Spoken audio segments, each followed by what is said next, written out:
គ្រាន់តែធានាកម្ចីគេសោះខូច CBC ដែរបងស្រីម្នាក់គាត់សួរខ្ញុំថាគាត់បានធានាកម្ចីគេហើយបន្ទាប់មកគេអត់សងលុយ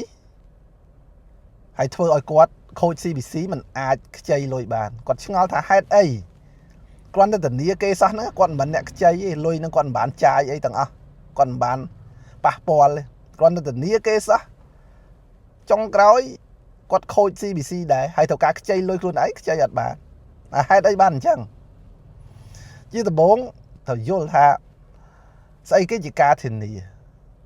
ហើយតួនាទីរបស់អ្នកធានាគឺអ្វីនេះជាចំណុចសំខាន់ដែលត្រូវយល់ធានាខុសពីសាក្សី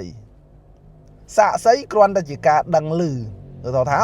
អ្នកនឹងខ្ចីលុយខ្ញុំដឹងដែរខ្ញុំផ្ដិតមេដៃជាសាក្សីដឹងឮថាម្នាក់នឹងទទួលកម្ចីពីធនាគារ134អីចឹងទៅ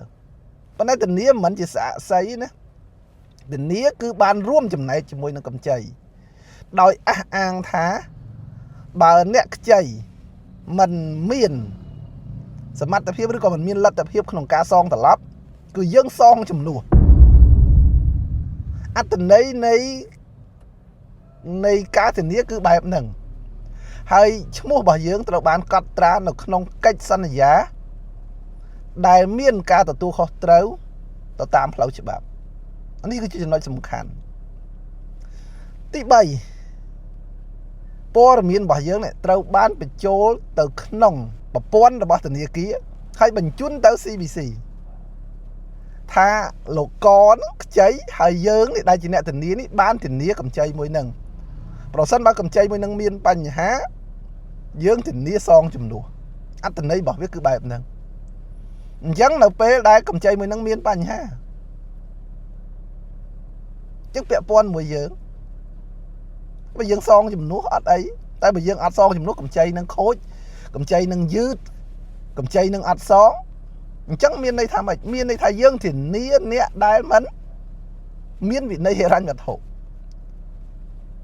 មានថាយើងធានាថាសងជំនួសគេដល់ពេលឥឡូវគេអត់សងហើយយើងអត់បានសងផងហ្នឹង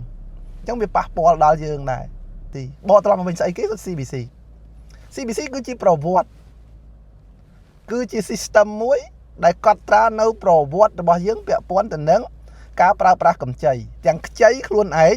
ទាំងការធានាគេអញ្ចឹងបើយើងទៅធានាគេកម្ចីមួយនឹងល្អយើងអត់អីយើងល្អដែរអញ្ចឹងទៅតែបើកម្ចីមួយនឹងយឺតយ៉ាវកម្ចីមួយនឹងមានបញ្ហាប្រកាសណាស់គឺយើងជាអ្នកធានាកម្ចីដែលមានបញ្ហាហើយបកត្រឡប់មកវិញរឿងខ្ចីបានមិនបាន CBC អត់មានកំណត់អញ្ចឹងទេ CBC គ្រាន់តែជាអ្នកកត់ត្រានៅប្រវត្តិទេប៉ុន្តែរឿងខ្ចីបានមិនបានជាការសម្រេចចិត្តរបស់មន្ត្រីឥណទានរបស់ធនាគារនិងគ្រឹះស្ថានគ្រោះអញ្ញធុគាត់សម្រេចចិត្តបែបណាថាឲ្យឬក៏មិនឲ្យអ្វីដែលខ្ញុំចង់និយាយតែមួយម៉ាត់ទេធានាមិនមែនជាសាក្សីមិនមែនគ្រាន់តែជាការដឹងឮគឺជាការរួមចំណែកទទួលខុសត្រូវទៅលើកម្ចីមួយនោះអូខេអរគុណច្រើនពីខ្ញុំប៉ុណ្ណឹងសុខសប្បាយ